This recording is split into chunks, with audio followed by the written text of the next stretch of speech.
What do you think of when you hear the word playlist? I'm geriatric personally, so I think of my iPod. They were a personal way to just store your music in any order that you wanted, kind of like an evolution of the burned CD that you would like give your crush to put in her 1997 Toyota Camry or whatever people were driving back then.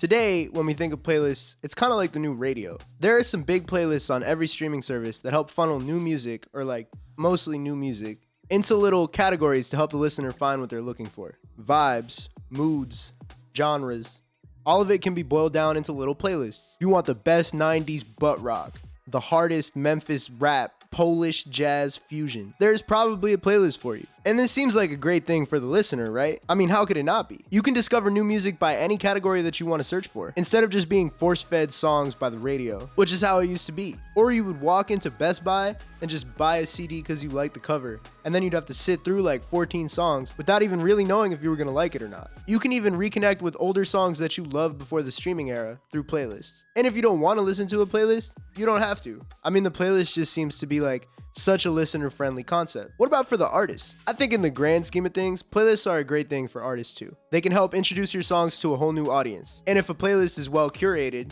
it'll be attracting the right listeners who will probably like your music too. But if I ask any of my artist friends if their new release is going well, their answer will pretty much only be defined by how many playlists it got or how many playlists it didn't get. And the truth is, this is not a good way to judge how successful your release is. Playlists are awesome, don't get me wrong. Getting added to playlists is definitely a good sign that people like your song and are gonna keep wanting to listen to it. But if a song doesn't get playlisted, it's not the end all be all. Just because it gets playlisted doesn't mean it's gonna be your most successful release. Just because it didn't get playlisted doesn't mean it couldn't end up being one of your most popular songs. Take it from me, it's happened to me before. As an artist, I'm super grateful for every playlist that I've been added to, both the editorial ones and the ones that fans just make on their own.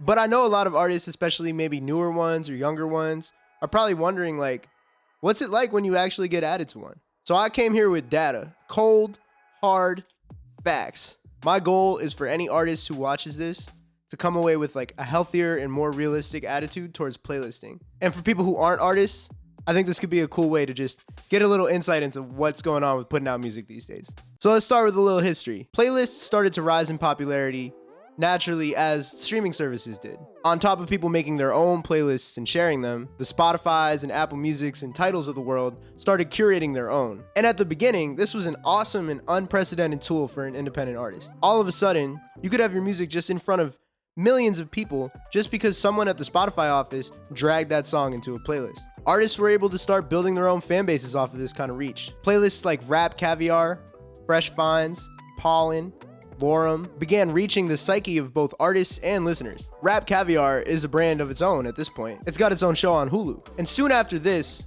as playlists started to rise in popularity, Spotify added a tool so you can pitch your songs directly to those editors, which seems like another giant win for the independent artist, right? Your songs could be considered for playlists even if you have no industry connections at all. Me personally, I'm an independent artist. I've never been signed to a label, but I do have managers, and so I'm not starting at zero when I'm uploading my songs. I've been really lucky with editorial placements in my career on Spotify, Apple Music, Tidal, Audio Mac, you name it. This video is mostly going to be focusing on Spotify because I don't feel like I have enough playlists on Apple Music to really give like insightful information. And I have so much love for Tidal, but they don't show me exactly where my streams are coming from.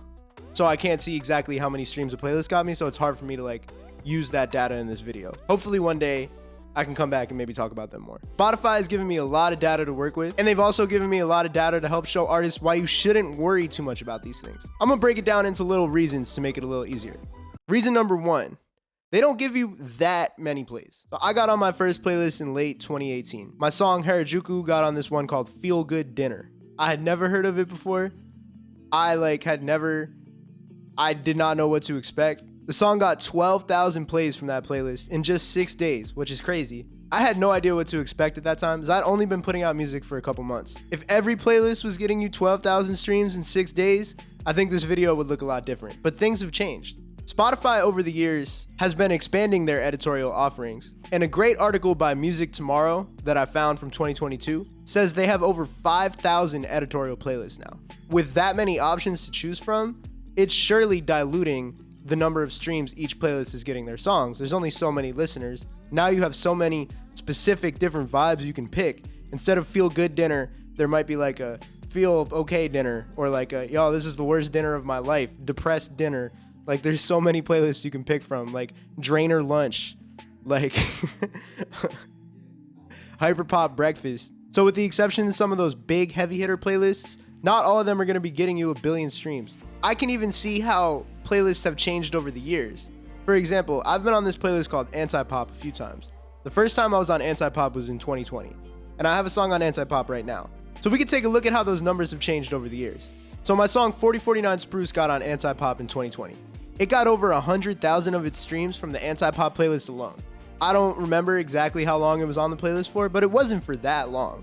One of my newest songs, HADJI, got on the Anti-Pop playlist when it came out in August. After about a month of being on Anti-Pop, it had gotten about 8,000 streams from the playlist. So based on that data, it looks like more people were streaming Anti-Pop back in 2020 than they are now. I'm super grateful for those 8,000 streams, but obviously that's a lot less than 100,000 that it did on the exact same playlist 3 years before that. Oh, I can't believe 2020 was 3 years ago, bro. That's so crazy. Holy man. I'm old. So a big part of getting on these playlists is the position that your song is, or like the number that it is on the playlist, right? So obviously, intuitively, right, the higher the number you are on this playlist, the more streams you're gonna get. Someone goes to that playlist, they might hit shuffle, but other than that, they're probably gonna start at one of the first, track 1, track 2, track 3, maybe. So HADJI was the 3rd song on the Anti-Pop playlist on Sunday, August 27th. That led to 331 streams. That's pretty good. I mean, I would take that every day. I love that. I'm very appreciative of that, of course. Sunday is also generally my lowest day for streams. I don't know if like HADJI fans are at church or like temple or like what's good with that. But, everybody needs a day off to recharge, right? I no beef with you for taking Sunday off. I'll see you on Monday. Right? Monday. So we can compare that to September 8th, which is about 10-ish days later. Now it's at number 13 on the playlist, and it did 269 streams on Anti-Pop. That's definitely great, but it's a lot less than when it was at number 3. There are 75 songs on Anti-Pop right now, and so the further your song slides down as they add new songs, the less plays it's gonna get. You won't be on these playlists forever, even if you get added. So don't act like the job is done if you're an artist and you get added to this playlist. It's only for a short amount of time that you're going to get that exposure to these new listeners. Reason 2, there's just not that much space. Spotify's New Music Friday is exactly what it sounds like. Every Friday, they put 100 new songs on it. It changes every week, of course, but take a look at it and you'll see the vast majority of the songs on there are from artists that are signed to major labels, to a distributor that's owned by a major label, like AWOL, or a boutique label with some name recognition. Out of the 100 songs every week, there are very few artists who are getting on New Music Friday just from like uploading on DistroKid. So if so many of these spots are getting eaten up by artists who are on major labels, and I'm not saying there's anything wrong with that, but beating yourself up because your song didn't get one of the like 7 spots that go to artists who aren't on labels is crazy and irrational. And also, expecting success on something that's just so statistically unlikely is not a legitimate marketing strategy. Here's some HADJI lore, right? I was an Ivy League student. I went to the University of Pennsylvania. So I was like the salutatorian of my high school class. I had a high SAT score. I was a good college applicant. I applied to 18 colleges because I knew that the odds of me getting into Harvard, well, they might be higher than like someone with like C's in their class or whatever, were still really, really, really low. So I wasn't putting my entire life on just getting into one thing with a really small percentage, right?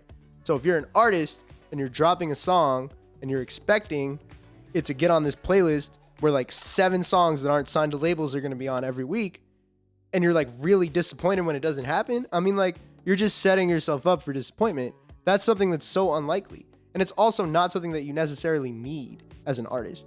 So use Harvard in your mind next time you think about it, right? Getting on one of these playlists is less likely than getting into Harvard. So you would be crazy to declare that the life of your song is over because it didn't get on that playlist, right? Come on. Reason 3, personalization. One reason that editorial playlists might be giving less streams now than they used to is because of personalization. And I don't think personalization is necessarily a bad thing. I'm just explaining how it plays into why relying on playlists for all your streams is maybe not as viable as it used to be. It's kind of self-explanatory, but Spotify defines their personalized playlists as playlists that are personalized to each listener. They're created by algorithms that look at lots of external and individual factors, including what the listener is listening to and when, which songs they're adding to their playlists, the listening habits of people who have similar tastes, and much more. You can tell it's a personalized playlist because it'll have the byline made for and then whatever your Spotify name is. For some personalized playlists, Spotify's editors start the process by picking an original pool of songs for the algorithms to select from. Now, this last point is really what I'm trying to get at. Personalized playlists were already common on Spotify, with the two biggest ones that I can think of being Discover Weekly and Release Radar. But editorials being personalized was a new thing when they started doing this. I remember because I learned the hard way and had to start changing my expectations on how many streams I was gonna get on a playlist when I got added to one. For example, I have two songs of mine, Runner's High and Put the L in Style, on this playlist called On My Way,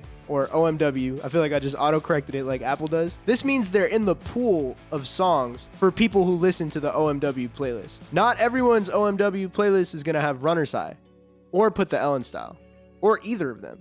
One thing I like to do to test this is I open the playlist in an incognito tab so that I can see what pops up for someone who has no data.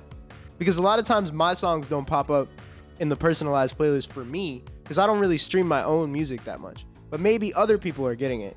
But I noticed that neither of my two songs are in the OMW playlist when I open it on an incognito browser either. I'm not 100% sure what this means, and it could mean a few different things, but I don't think any of them are good for my songs. It could mean that there's a default set of songs that are most likely to appear for listeners, and that my songs are not in that group. It could also maybe mean that my songs are only going out to people who have already liked or saved one of my songs in the past. It's obvious that it's not the biggest pool of people, because yesterday, Put the L in Style got 32 streams on OMW, and Runner's High got 25. For a playlist with over 180,000 likes, it must be a pretty small fraction of the audience that's getting my songs. Now, not every personalized editorial playlist is made equal. I have a song with my friends Ben Beal and Elijah Hu called Indecisive, and it's on the jazz rap playlist. That's more of a genre that Ben and Elijah tackle, so I'm kind of just along for the ride with them on this one, but it's a cool song, you should check it out. On the same day that I just checked for Runner's High and Put the L in Style, Indecisive got 199 streams on the jazz rap playlist. If I go on jazz rap myself, the song is number 47 out of 100. But when I opened it on incognito, the song wasn't there. Now, jazz rap has almost 1 million more likes than OMW does, which might explain why it's getting more ears. Also, because it's a collab with 3 artists, the algorithm is probably showing it to anyone who likes at least just one of the 3 of us. And I'm sure that increases the chances that it gets sent out. Personalization on editorial playlists is great, because it's opened the door for a lot of other artists who weren't getting playlisted to start getting playlisted. Because the pool of songs is bigger, more people are enjoying the fact that their songs are on editorial playlists. However, some of these songs might be getting shown to like 20 people. So, while it's great that they're getting shown at all, it's not 2018 anymore. You can't expect everyone to see your song just because it got on a playlist. Reason number 4, editorials don't predict song success. Now, this is honestly the heart of this whole video and why I made it. I really want this point to get across, and I have some data to back it up. Of course, getting a placement is great. I want to keep getting them, don't get me wrong.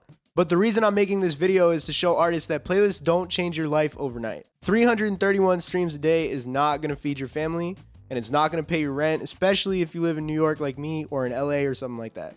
And the weird thing is, some of my songs with the least editorial support are way more successful than my songs that have gotten the most editorial support. My song Runner's High, which I talked about being on OMW, which before my new album was constantly in my top 5 on Spotify, actually never got on an editorial for the first 3 years it's been out. It's currently at a little over 1.25 million streams on Spotify, and 250,000 of those came from Discover Weekly, which is an algorithmic playlist. 100,000 of them came from the radio, and 70,000 came from Daily Mix, both of which are algorithmic. So Spotify is using data and then showing this song to people that they think will like it, and it's working. But how do they know to show this one? If I had to guess, it's because it has a great listeners to streams ratio and a great saves to listeners ratio. What that means is of those fewer listeners who were listening when it first came out, a lot of them were listening multiple times and were saving the song. And the ratio of that was higher than maybe some of my other songs. Basically, they liked the song and they kept listening to it. This data showed the algorithm, hey, I think people like this song. And then they started pushing it out to Discover Weekly. And maybe within Discover Weekly, it was getting saved by more people than some of the other songs in their Discover Weekly. So Spotify was like, hey, let's put it in more people's Discover Weeklies. Spotify is messing with us by not showing us data from 2020 anymore. But I was able to find some good bumps in the data from 2021 to show you guys what I'm talking about. You'll notice that all these peaks are on Mondays and Tuesdays. This is because Monday is when Discover Weekly updates. So when you see a huge peak on a Monday, or maybe a Tuesday, because some of you Garfield-ass dudes are just moping on Monday and not checking out new music, then that probably means it got a Discover Weekly bump. I want to directly compare Runner's High to my song Heterochromia. The reason why is because Heterochromia got on Lorem the first week of its release. It also got on Anti-Pop and Varsity Bars. It was an editorial darling. Yo, I was jumping out of my seat at work. I was pretty sure I was going to quit my job off of that. I thought I was absolutely out of here. And it did do a lot of streams in the first week or two. Lorem is a playlist with a lot of turnover, so it wasn't on there for that long. And if we look at the data from the first month of release, I had 37,000 unique listeners, but only about 1,400 saves. This is a save rate of like 3 to 4%. That's not that great. I had a song on my new album called Midnight Snack that wasn't a single. It's the last track on the album, and it's got about 4,000 streams right now. And the listeners to saves ratio is 50%, just to compare to the 3 to 4% that Heterochromia was getting. Now, back then, Spotify didn't explicitly give you the streams to listeners ratio, but now I can go and see it, and it was about 1.6. It's not particularly good. That means that the average listener is streaming the song less than twice, which definitely means it's not making it out of Lorem into their personal rotation. Maybe that's because Lorem is a playlist that people throw on when they're going on a date with their first alt girl. I'm not really sure. But people were not saving my song from it. I don't want to blame Lorem. I'm putting it on myself. I promise. I'm not doing this to blame the playlist. I really am putting this on myself. I don't know if that song was my best song. I'm not saying it's bad. I think it's good. Even looking at that project today, Heterochromia is the 4th most popular song out of the 8. And it was the first one that came out. So it had a head start. The people who listen to me like those other songs more, even if they got on less playlists. Outro. The reason why I'm showing people this is not to say that editorial playlists are bad. I'm going to say that 100 times because I think that's really important. I just want artists who think that that one editorial playlist is going to change their life to realize that it probably won't. And that's fine. I don't think Spotify wants you to think that the placement is going to change your life. I think that's something that's born out of the current artist internet culture, and it's understandable. We all have a sense of FOMO in the artist community. You see people get these playlists and you have that Yu-Gi-Oh! Like, it should have been me meme, right? And I get it. Even as someone who has gotten on a lot of playlists, I feel that way when I see artists get on playlists that I haven't been on, like Pollen or New Music Friday. But I think some artists, and I was in this boat at one point so I can relate, treat the editorial like it's the finish line, like it's the goal, or as if it's their marketing strategy in itself. I think the editorial playlist should be like a side effect. It's a result. You should be trying to get pre-saves, building up hype on social media, and then if all that stuff is working, Spotify will pay attention and put it on a playlist. Runner's High got its first editorial, like I said before on OMW, after 3 years. It happens. It doesn't need to happen immediately when the song comes out. And the most dangerous pitfall you can fall into as an artist is making music with that editorial playlist in mind. I think anyone in music knows the feeling that I'm talking about. Either you've felt it yourself or you've seen it, or you've been in a session that started going this way. Ooh, man, I think this is like some Lorem type shit. Ooh, this is some indie pop. Ooh, yeah, this is Pollen. Ooh, this is Pollen Core. Hell yeah. You know, funny enough, it's a lot like when artists would make that radio single back in the day that was like super forced to try to get on the radio. And like 99 times out of 100, that song resonated less with the other songs on the album. You need to make the music that you want to make. The music that comes naturally to you, that flows out of you. At the risk of sounding like a yoga instructor or something, like at the end of the day, we got into music because we love making it and expressing ourselves. So make that and then let the editors decide what playlist it goes on. That's their job, not yours. We don't need to do that for them as musicians. Once you see the data that comes from being on these editorial playlists, you can see that you aren't going to be buying a house from getting on Lorem once or twice. Even if you're independent and producing it yourself and keeping all the money. You also might not be converting that many fans directly from a playlist. Playlists are a great sign that things are going well for you, but they're a reaction to other good things that you might be doing, like going viral on social media or having great metrics with your saves and listeners. So that's really why I wanted to make this video and show some data, because I haven't seen that many people really show the data. If you're an artist, do not let playlists make or break how you feel about your music. The data shows that it won't be able to break you on its own anyway. If you got to the end of this and you're feeling hopeless, that really wasn't my goal. Here are some things that I think artists should focus on instead as a success meter for their release. Instead of worrying about what playlist that song fits on, build the world around it yourself. Focus on the art direction and the promo on social media, and how you keep your fans engaged in a way that's natural to you. If you want to evaluate how a song is doing, look at how many streams and saves it's getting per listener. If it's doing well there, that means the people are coming back to it and they like it, and it's cracking into their rotation. This is good for algorithmic success later on playlists like Discover Weekly. When I look at my songs that have done the best, with the exception of the occasional viral TikTok here or there, it's mostly from Discover Weekly. Sometimes when you drop a song, there just isn't space on an editorial. Or even if there is, it'll get on a personalized one that's only getting shown to so many people. But if the people who are listening are saving it and keep coming back to it, then that's a good sign that you might have one. Keep pushing it. If you work at a DSP and you see this, please don't stop playlisting me. I'm just trying to be educational. If I said anything wrong, please correct me. I'm just a guy. I'm just speaking from my experience and my own interpretation. I don't work for any of these DSPs. This is just my interpretation of the data. Peace. So I don't have any sponsorships yet because it's like my third video. But y'all mind if I practice? You have a long day of playing Raid Shadow Legends and eating your HelloFresh meal and using a VPN, I can't remember, Aura, using a VPN called Aura, and betting on DraftKings and buying tickets on SeatGeek. That's a lot of stuff to do in one day. Where do you get the energy to do all that? White Monster.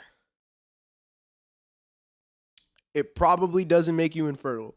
I can't confirm, but I'll let you know.